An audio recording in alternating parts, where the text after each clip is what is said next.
Welcome to Unfuck Your Brain. I'm your host, Kara Lowenthal, Master Certified Coach and founder of the School of New Feminist Thought. I'm here to help you turn down your anxiety, turn up your confidence, and create a life on your own terms, one that you're truly excited to live. Let's go. Hello, my chickens. How are you all? So when I was creating the file to save for these notes, when I started for this episode, I realized that I have now recorded 100 episodes of this podcast. Right? If you count starting from when it used to be the Lawyer Stress Solution, when it was a podcast for lawyers, this is actually like my 101st or 102nd full episode. But I didn't really notice that the anniversary, I knew the 2-year anniversary was coming up and, 52 times 2, we're like getting right around 100. But I didn't realize this was it because we rebranded the podcast to Unfuck Your Brain and started renumbering. So this is episode 74 of Unfuck Your Brain. And so I wasn't really thinking about it. But it's the 100th episode of the podcast total, which is wild. And I thought it was such a good opportunity to reflect on what I have learned. So in this episode, I'm going to share the top 3 lessons I have learned from 2 years as a podcaster. And this is kind of a spoiler alert. These lessons aren't really about podcasts per se, right? Or rather, they're as much about podcasts as they are about anything else. So here's the first one. The first lesson is that A- work makes the world go round. And when I say A-, I am grading generously on a curve. So when I started as a coach, I was coming off of a decade that I spent in law school and clerking and litigating in academia. And lawyers are trained to get everything exactly right, down to the position of the comma in a footnote. Right? So I thought I needed to make everything perfect before I put it out in the world. And that was so stressful and crippling and really held me back. And of course, I didn't know how to do a podcast. I'd never done one before. And so I was in business for a full year before I launched my podcast, even though I knew that a podcast was a good idea, even though I knew it was a way to get new clients and teach people and help people who couldn't work with me. I still didn't launch it because I had perfectionism paralysis. I didn't know how to do it perfectly. I didn't know exactly what to say, and I didn't know how to be sure it was perfect. But here's what I have learned in 2 years of podcasting since then. You don't need to do A+ work or even A work. Okay? A- work is what makes the world go round. And by A- work, I mean work that isn't perfect. It could be better. But you don't spend your time perfecting it. You don't footnote it to death. You know it's probably not organized as perfectly as it could be. You realize 3 days after you record your podcast that you forgot to make one of your main points, right? And you let it go. Because here's why. A- and out the door beats A+ work every single time. Because if you could actually produce perfect A+ work, that would be one thing. If that was a true option that you could do A+ work and get it out the door also, that would be one thing. But you can't. It's a lie. It's an illusion. Because what happens is if you are trying to produce A+ work, what you actually produce is avoidance and procrastination and perfectionism paralysis, right? And the thing never gets out the fucking door. Or what happens is if it's something that really does have to be done, it gets out the door right at a rushed deadline, at which point you're only churning out A- work anyway, because you're working against the deadline. So there's no such thing as you doing A+ work that's going to get out the door. It's either not going to get out the door at all, or you're going to actually spend all the time procrastinating and avoiding because of the anxiety about making it A+, and then in the end, it's going to be A- work anyway. A+ work is an illusion. I just don't think it really exists. And if you had just accepted that the work was going to be A- from the beginning, you would have done it in 1/10 of the time and skipped all of that procrastinating and avoiding. Now, I know that some of you right now, doctors and architects and lawyers and accountants and every other professional who has very detailed work is currently muttering under your breath at me about how in your job, things truly do have to be perfect. And to that, I say, bullshit. I was a federal appellate court clerk. I was a litigator, right? There's no such thing as perfect. If you're a doctor, if you're an architect, if you're a lawyer, if you're an accountant, whatever you do, nothing is perfect. And believing that things need to be perfect is holding you back so much. And it's an illusion. because there is no perfection. No matter how hard you work, mistakes sometimes get made. And fixating on trying to make something perfect is actually going to make you so anxious that you are less likely to catch mistakes. So launching my podcast was the biggest gift that I could give my perfectionist self, because when you are running a 6-figure and then a 7-figure business, when I started, it was 6, right now it's 7. A podcast is only one of 20 things you were doing in a given day, or now like in a given hour, right? You simply cannot make it A+ work if it even existed, or A work. If it's an A-, you're thrilled, right? I write my notes in one go, I record, I send it to my podcast editor, and I never listen to it again. A- and out the door is better than A+ work that never happens. The second lesson I have learned from 2 years of podcasting actually relates to this, and that is to accept the gift of things that come easy to me rather than using them as an excuse to work out my perfectionism muscles. So after I finally got my shit together to launch the podcast, meaning I was like willing to put something out that wasn't perfect, I was still struggling a lot with this kind of A+, A- issue. The podcast was out there. I was getting it done. It was helping people, but I was also spending a lot of time and energy thinking about how it would be better if I just made it better. So I was actually doing A- work, which is what allowed it to get out the door. But then I was constantly beating myself up about how I should be doing A+ work, right? I could plan it out more. I could get it done earlier. I could organize it better. I could revise drafts of my podcast notes. I could do several recordings and listen to them and make it better in between, where I was like an endless list, and I was constantly thinking that I should do it differently. And I remember saying to my teacher and my coach, it's like I can do an A- job in very little time, but I should take the time to do the A+ job and really make it great. And I was talking about that, and my teacher and my coach said, what if it was okay if it comes easy to you? And this is a lesson that I have had to keep learning over and over for my whole life, and especially in the last few years since I started this business and this podcast. Let the things that come easy come easy. There are so many things in life that will not come easy. There are so many places in life we have to be brave and try hard and fail spectacularly and fall down and get dirty and get back up and fall down again. But some of us take the things that come easy and we try to make them harder on ourselves, right? We don't think it's okay for anything to come easy.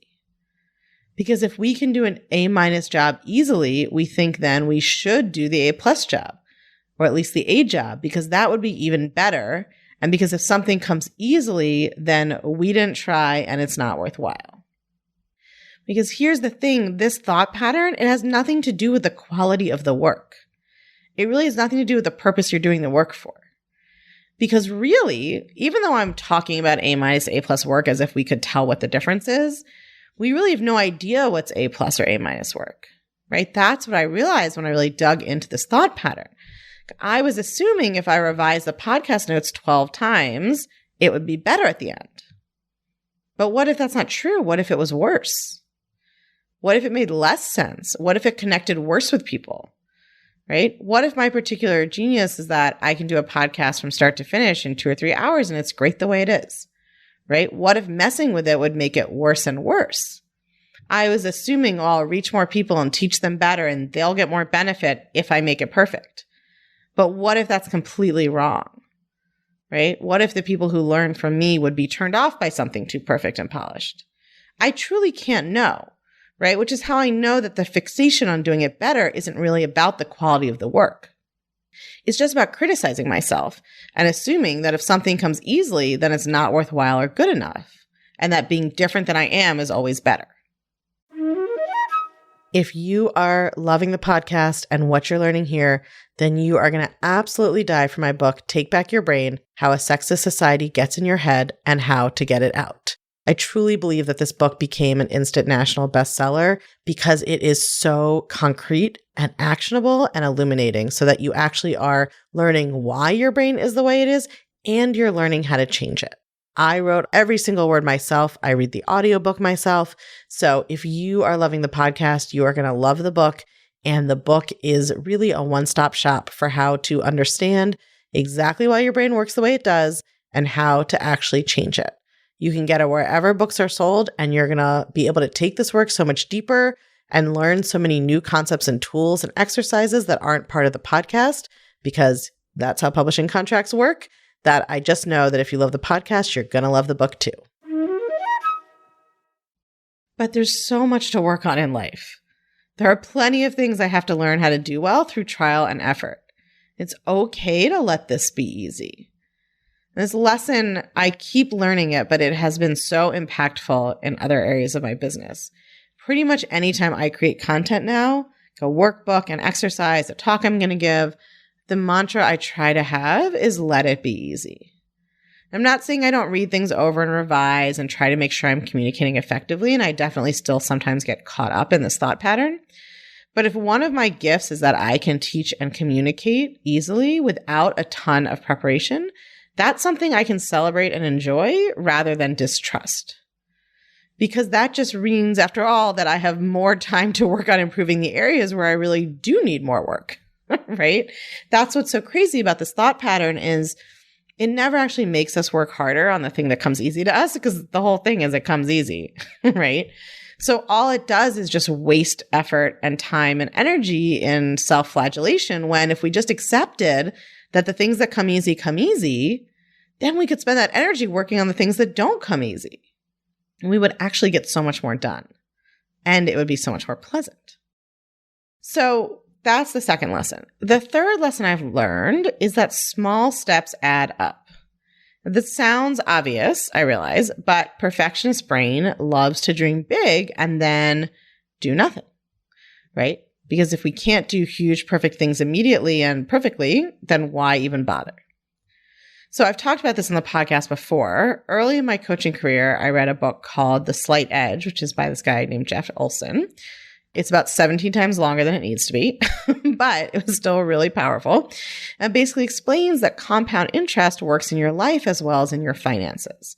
Let me explain what that means. I think there's actually a book out now called The Compound Effect, which is probably a little more concise because that person probably had a professional book editor. But the oldie but goodie is The Slight Edge, which you can still get online, which I used to give to my clients all the time. Okay, so here's how it works. For those of you who don't know what compound interest is the way that interest builds up on an initial investment. So if you invest $20 and there's a 2% rate of return, you get that like every week. The math isn't just $20 times the 2% times however many weeks. Like let's say it's for 5 years. It's not $20 times 2% times 5 years. Because the 2% is generated on an amount that is getting bigger, right? So let's say you get interest every week.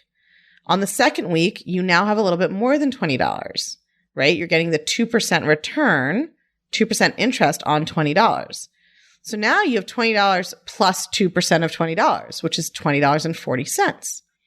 And then the next week, you get 2%, not of the original $20, but of the new balance of $20.40. And then the next week is the same, right? It keeps the amount that you get the interest on keeps getting bigger because each week's interest is added to that original $20. That's what's called the principal. Each week's interest is added to the principal, to the original $20.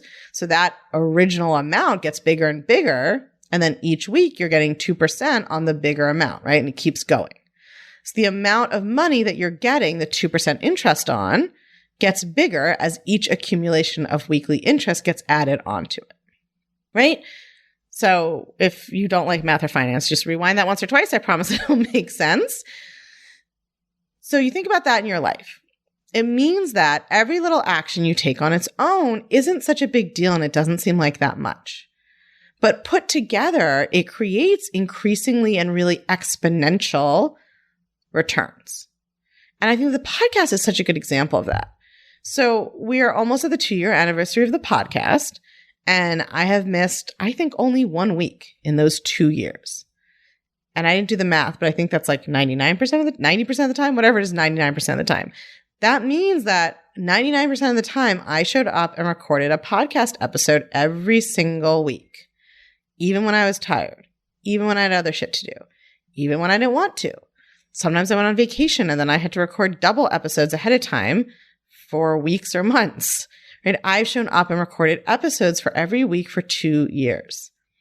And I was looking at my stats on the podcast before I did this episode, and I love it. I think it's so fascinating. So in iTunes, there's different categories, and my main category is health. And so there are charts of the top podcasts overall in health, and then of the top episodes in health. And so this podcast has been Unfuck Your Brain now for 18 months, and it's had 3 million downloads, which is kind of mind-blowing. And what's interesting to me is if you look at the podcast episode chart, I actually don't have an episode in the top 100 or 150. There's no one episode of my podcast that has so many downloads that it's in that top 150 episodes. But on the podcast chart in my category, I'm always in the top 50. I think today I'm 34. It moves around, but I'm always in the top 50. And I love that because it shows that the success of this podcast, which, who gives a shit really? It's not about the success of the podcast. It's about how many people it's reaching and helping, right? And how much it has grown and all of the impact it's having. And having the podcast itself always be in the top 50 without ever having a top episode, to me shows that it's not about one big episode or one perfect teaching, right? I didn't do one A+ episode that carried this whole thing. It's the consistent accumulation of A- work, right? It's a consistent accumulation of small efforts.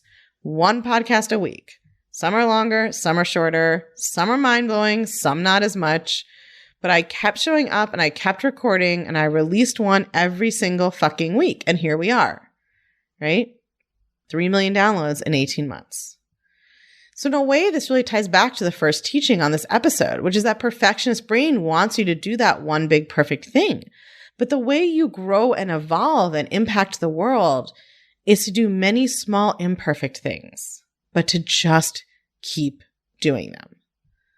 The more I see of other coaches and entrepreneurs, the more I see how true it is that the people who succeed are just the people who didn't stop. It truly is not the people who have any magic abilities. It's not even the people who, obviously having maybe money or connections is helpful, but that's not the only determinator either. I have seen people succeed who had none of that because they just kept going. And I have seen so many people who had money and connections fail because they didn't. Compound interest, compound effort. You just keep pecking away, as chickens do, and what you produce will far exceed the sum of its parts. All right. So those are my 3 lessons. A- work makes the world go round. Whatever is easy, let it be easy. And compound interest will change your life and will change the world. All right, my chickens, have a good week. If you're loving what you're learning on the podcast, you have got to come check out the Feminist Self-Help Society. It's our newly revamped community and classroom where you get individual help to better apply these concepts to your life, along with a library of next-level, blow-your-mind coaching tools and concepts that I just can't fit in a podcast episode.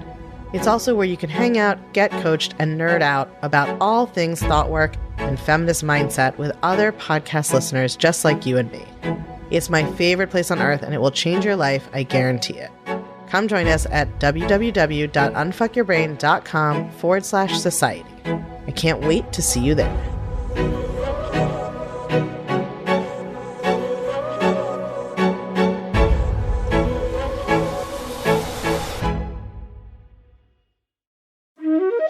Did you know that Take Back Your Brain, my first book, is available on hardcover, ebook, and audiobook? And I read the audiobook myself. So if you love the podcast, you are going to want to make sure that you get a copy of Take Back Your Brain, How a Sexist Society Gets in Your Head and How to Get It Out. It is everything you need to understand your brain and change your brain, start to finish, in one book. It is available wherever books and audiobooks are sold. And if you love it, all I ask is that you please leave us a review on Amazon or Barnes & Noble or Goodreads, wherever you get it from or wherever you share your thoughts about books. Those reviews really help the algorithms boost the book, show it to more people, share it, keep the book circulating longer. And we all know that Every woman in the world needs to understand how to change her brain, not so that she can think what I want her to think, but so that she can decide for herself what to think. That's really what all of this work is about. That's what all of us are doing with the podcast. And that is now what the book is here to do as well.